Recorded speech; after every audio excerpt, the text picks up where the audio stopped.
The woman he once mocked as barren stood in the middle of a crowded hall holding the hands of two beautiful children. A little boy on her left, a little girl on her right. Their laughter echoed through the room as they ran around happily, their tiny voices filling the air. Across the hall, a man froze the moment he saw her.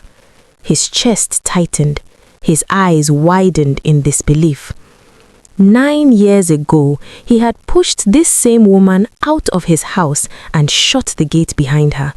9 years ago, he had called her a disappointment. 9 years ago, he had told her she would never give him a child. But now, the woman he once humiliated stood confidently before him as the proud mother of twins. The man's name was Akin, and the woman he once threw away was Kemi. But to understand how everything changed so dramatically, the story had to go back many years earlier, to the time when love first brought them together. Kemi met Akin during their NYSC year in Abuja. It was the kind of hot afternoon that made the parade ground feel like an oven.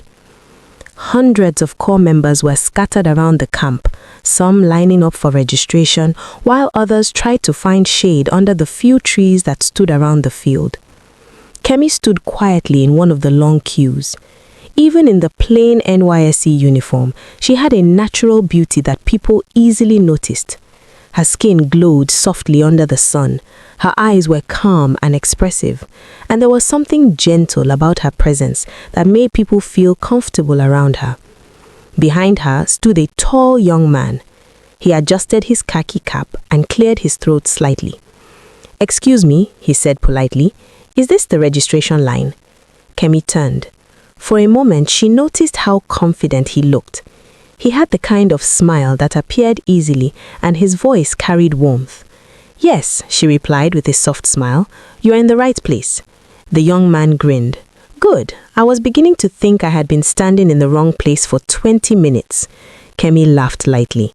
That simple moment became the beginning of something neither of them expected. Over the next few days in camp, they kept running into each other. At the morning parade, at the Mami market, during evening activities. At first, it was just friendly greetings, then small conversations. Soon, they started sitting together during meals. Akin enjoyed talking. He spoke about technology, about how the world was changing through computers and digital systems. But he was also honest about his struggles. "I studied computer science," he once told Kemi while they sat outside the camp cafeteria eating rice and stew.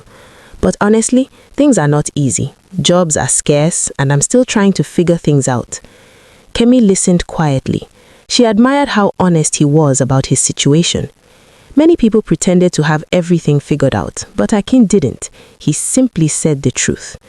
"I know I will succeed someday," he said with a hopeful smile. "I just don't know how long it will take." Kemi nodded thoughtfully. "I believe you will," she said calmly. Something about the way she said it made Akin pause. He felt that she meant it, and slowly their friendship grew stronger. By the time NYSC camp ended, the bond between them became something deeper than friendship. They began visiting each other in Abuja after they were posted to their various places of primary assignment. Their conversations stretched late into the night. They shared dreams about the future. They talked about building a life together. Eventually, Akin asked her the question that had been on his mind for weeks. "Temi, would you like us to be more than friends?" Kemi smiled shyly. Yes. That was how their relationship began. At that time, Akin had almost nothing. No stable job, no car, no big savings. But Kemi didn't care about those things. She loved him for who he was. After their service year ended, reality began to show its true face. Life outside NYSC camp was far more difficult. Akin struggled to find stable work. He sent countless job applications. Weeks turned into months. Most of the time, no one replied. Sometimes he was invited for interviews that led nowhere. There were days when he felt completely discouraged. One evening, they sat in a small restaurant in Wuse. Akin looked tired. "I'm tired," he said quietly. I'm beginning to feel like I'm wasting my time, he said quietly. Kemi watched him carefully. You're not wasting your time, she replied. It just feels like it. She thought for a moment. Then she said something that would eventually change the direction of his life. Akin, have you considered getting professional IT certifications? He frowned slightly. Those things are expensive. I know. And I don't have that kind of money. Kemi smiled gently. We will figure it out. Akin shook his head. You shouldn't have to spend your money on something like that. But Kemi had already made up her mind. She believed in his potential. She believed he could succeed. And she was willing to support him. At the time, Kemi had managed to secure a modest job in Abuja. Her salary was not huge, but she was disciplined with her money. She saved carefully, cut down on necessary expenses. Eventually, she gathered enough money to pay for Akin's first certification exam. When she told him, he was shocked. You actually paid for it? Yes, she said calmly. Akin stared at her. Why would you do that for me? Kemi simply smiled. Because I believe in you. That moment changed something inside Akin. He studied harder than he ever had before. Kemi supported him through every step. Sometimes she stayed awake with him late into the night while he read textbooks and practiced technical questions. Whenever he felt discouraged, she encouraged him. Whenever he doubted himself, she reminded him of his potential. After months of preparation, he took the exam. And he passed. They celebrated like children that day, but Kemi didn't stop there. She encouraged him to pursue more certifications. Over time, Akin earned 3 professional IT certifications. Each one opened new doors. Soon, companies began noticing him. He got a better job, then another. Within a few years, his career took off in a way he never imagined. He became a respected IT consultant. His income increased dramatically. The man who once struggled to pay exam fees now earned more money than he ever dreamed possible. Eventually, he proposed to Kemi. Their wedding was joyful. Friends and family celebrated the beautiful couple. Everyone admired their love story. But life has a strange way of testing even the strongest relationships. After their wedding, they expected to start a family quickly. But months passed. Then years. No child came. At first, they remained hopeful. It will happen, Akin often said. Kemi believed him. But slowly, the pressure began to grow. Family members started asking questions. Friends made careless comments. Sometimes people would ask Kemi uncomfortable questions during gatherings. When are we coming to celebrate your baby? She would smile politely. Soon, by God's grace. But inside, she carried silent pain. They visited hospitals, ran tests, tried treatment. Still, nothing changed. Years passed quietly. By the 9th year of their marriage, the tension had grown heavy. Akin was no longer the same humble man Kemi met during NYSC. Success had changed him. His confidence had slowly turned into pride. His patience had grown thin. And one rainy evening, everything finally collapsed. That night, Kemi was in the kitchen preparing dinner when the front door opened with unusual force. Akin walked in. His face looked dark and tense. He loosened his tie and dropped his bag on the sofa. Kemi walked into the living room. You're back early today, she said gently. He didn't respond immediately. Instead, he sat down heavily. Something felt wrong. Akin, is everything all right? He sighed deeply. I'm tired. Kemi frowned. Tired of what? He looked at her with an expression she had never seen before. I'm tired of this marriage. Her heart skipped. What do you mean? His voice became firm. I'm tired of waiting for a child. The words hung heavily in the air. Kemi's eyes filled with tears. But we've been trying. That's the problem, he snapped. We've been trying for 9 years. Silence filled the room. Then he said the words that shattered her world. I want a divorce. Kemi felt as if the ground had disappeared beneath her feet. Akin, please. Her voice trembled. After everything we've been through together, you want to throw me away? But Akin had already made up his mind. My lawyer will contact you. Tears streamed down her face. Where do you want me to go? Back to your family. She fell to her knees. Akin, please, think about all the sacrifices I made for you. But his heart had become cold. I want you out of this house by the weekend. Kemi cried for days. She begged him to reconsider, but he refused. By the weekend, he packed her belongings and placed them outside the house. 9 years of marriage ended with a closed gate behind her. With nowhere else to go, Kemi traveled to Ikeja to stay with her mother. When her mother opened the door and saw her standing there with luggage and swollen eyes, she was shocked. "Kemi, what happened?" Kemi broke down in tears. She told her mother everything, every painful detail. Her mother listened quietly. Then she pulled her daughter into a tight embrace. "My daughter, don't cry." She wiped her tears. "Don't cry. As long as God lives, you will laugh again." That evening, she prepared hot water for Kemi to take a bath. Then she gave her an important suggestion. "You need to visit another hospital for a full medical check." Kemi agreed. The next week, she went to a specialist hospital. Several tests were conducted: blood tests, scans, hormone analysis. Finally, the doctor called her into his office. He studied her results carefully. Then he looked up with a reassuring smile. "Kemi, there is absolutely nothing wrong with you." Tears rolled down her cheeks. For the first time in years, she felt relief. When she told her mother, her older woman's eyes hardened with determination. "Akin will regret what he did to my daughter." Slowly, Kemi began helping in her mother's large restaurant in Ikeja. The restaurant was always busy with customers. Office workers came for lunch, families came for dinner, students came for affordable meals. Working there kept her mind busy. And little did she know, someone special would soon walk through that door. His name was Tunde, and his arrival would change her life. Tunde first walked into the restaurant on a quiet Wednesday afternoon. The place was already lively, filled with the aroma of freshly cooked jollof rice, fried plantain, pepper soup, and grilled chicken. Office workers filled most of the tables, enjoying their lunch break before returning to their busy schedules.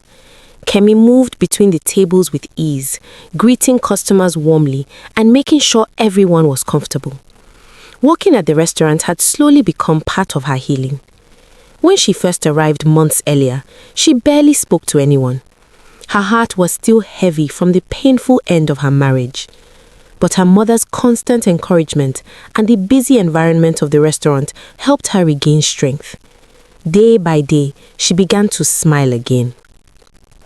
And on that afternoon, while she was serving a plate of rice to a customer, Tunde noticed her. He had come to the restaurant many times before, but this was the first time he truly saw her. He was a tall man with a calm presence. His neatly trimmed beard and well-pressed shirt gave him a polished appearance, but there was also something thoughtful in his eyes. He had recently gone through his own emotional disappointment, and for months he had avoided getting close to anyone. But when he saw Kemi that afternoon, something about her presence caught his attention. She was not trying to impress anyone. She simply moved naturally, speaking kindly to customers and smiling gently. There was a quiet grace about her. Tunde sat down at a table near the window. Kemi approached him with a friendly smile. "Good afternoon, sir. What would you like to eat?" Tunde looked up. For a brief moment, he forgot what he wanted to say. "Ah, jollof rice and grilled chicken," he finally replied. Kemi nodded. "All right, sir. I'll bring it shortly." As she walked away, Tunde watched her for a moment before looking away quickly. He shook his head slightly. He didn't want to get carried away with emotions again, but something about her lingered in his mind long after he left the restaurant. The next day, he returned, and the day after that. Soon, visiting the restaurant became part of his routine. At first, their conversations were simple. "Good afternoon. Your usual order?" "Yes." But one afternoon, something different happened. Kemi walked up to his table with a playful smile. "Let me guess," she said. Tunde raised an eyebrow. "Guess what?" "Jollof rice and grilled chicken." Tunde laughed. "That obvious?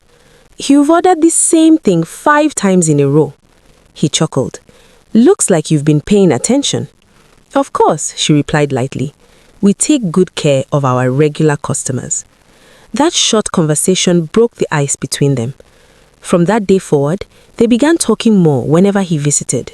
Tunde soon discovered that Kemi was intelligent, thoughtful, and easy to talk to. But he also sensed that she carried a quiet sadness beneath her warm smile. One afternoon, after several weeks of friendly conversations, he finally asked, "Kemi, if you don't mind me asking, are you married?" The question made her pause. For a brief moment, the painful memories returned, but she had come too far to hide from the truth. She sat down across from him and told him everything. Her story, her marriage, her sacrifices, the divorce, the humiliation. Tunde listened quietly without interrupting. When she finished speaking, he looked at her with deep respect. "You are stronger than you realize," he said softly. Kemi looked surprised. Most people would have broken down after something like that. She sighed. "Some days I almost did." From that moment, something shifted between them. Their friendship grew deeper. Sometimes, after the restaurant closed, they would sit outside and talk about life. They shared stories about their childhood, their dreams, their fears. For the first time in a long while, Kemi felt genuinely happy again. Months passed. Tunde found himself thinking about her even when he wasn't at the restaurant. Her laughter, her kindness, the strength she had shown despite everything she went through. One evening, as the sun set and the sky turned orange, they sat outside the restaurant after closing hours. Tunde took a deep breath. "Kemi," he said gently. Kemi looked at him. "I think I'm falling in love with you." Her heart skipped. For a moment, she was silent. Then tears filled her eyes. Not tears of pain, but tears of hope. "Are you sure?" she asked softly. Tunde nodded. "I've never been more certain about anything." Kemi smiled through her tears, because deep inside, she felt the same way. Their relationship blossomed naturally after that. There was no rush, no pressure, just genuine love and understanding. Tunde respected her past and never made her feel judged. And when he finally proposed to her, Kemi felt something she had not felt in many years. Peace. Their wedding was simple but joyful. Family and friends gathered to celebrate their union. Kemi's mother stood proudly beside her daughter, smiling with satisfaction. She had always believed that God would restore her daughter's happiness. After the wedding, Kemi moved into Tunde's home. Life with him was different from her previous marriage. There was patience, understanding, and genuine partnership. Tunde never pressured her about having children. Instead, he would often say, "Whatever God blesses us with, we will be grateful." Those words comforted Kemi deeply. Then, less than a year into their marriage, something unexpected happened. One morning, Kemi woke up feeling unusually tired. The smell of food suddenly made her uncomfortable. At first, she thought she was just stressed, but after several days, she decided to visit the hospital. When the doctor returned with the test results, he smiled warmly. "Congratulations, Mrs. Tunde." She blinked. "You are pregnant." For a moment, she couldn't speak. Tears streamed down her face. Years of silent prayers had finally been answered. When she told Tunde, he lifted her off the ground with excitement. "I'm going to be a father," he laughed. 9 months later, Kemi gave birth to twins, a beautiful baby boy and a lovely baby girl. Their home soon became filled with laughter, toys, and the joyful chaos that children bring. Kemi often watched her children playing and felt overwhelming gratitude. Her life had changed in ways she never imagined. But somewhere else, another man was quietly facing the consequences of his past decisions. Akin had remarried 2 years after divorcing Kemi. He believed that marrying another woman would quickly solve his problem. But life had other plans. Years passed. Still, no child came. At first, he remained confident, but gradually, doubts crept into his mind. His new wife suggested medical tests, but Aki refused. His pride would not allow it. He feared discovering something he did not want to face. And so the years passed in silence, until the day fate brought him face to face with the past he had tried to forget. It happened during a large family celebration. The entrance hall was crowded with guests, laughter, and music. Akin stood near a group of friends, holding a drink and discussing business. Suddenly, he noticed two beautiful children running across the hall, a boy and a girl. They looked about 3 years old. Their laughter filled the room. Akin smiled as he watched them play. Something about them reminded him of the family life he once imagined. As the twins continued running around happily, their mother walked towards them. Akin casually glanced in that direction. Then he froze. The glass in his hand nearly slipped, because the woman approaching the children was someone he recognized immediately. Kemi. She looked radiant, confident, happy. The twins ran toward her excitedly. "Mommy, Mommy!" Akin felt his heart pounding. He walked closer slowly, unable to believe what he was seeing. "Kemi," he said quietly. "Yes," she looked at him. He glanced at the children standing beside her. "They're yours?" Kemi nodded proudly. "Yes, they are." Akin struggled to process what he was hearing. He remembered the words he once said, the cruel labels, the humiliation. Finally, he spoke again. "Kemi, is it really you?" She looked straight into his eyes. Then she spoke with quiet confidence. "Yes, Aki, it is me. The woman you once called barren. The woman you threw out of your house." She gently held the hands of her children.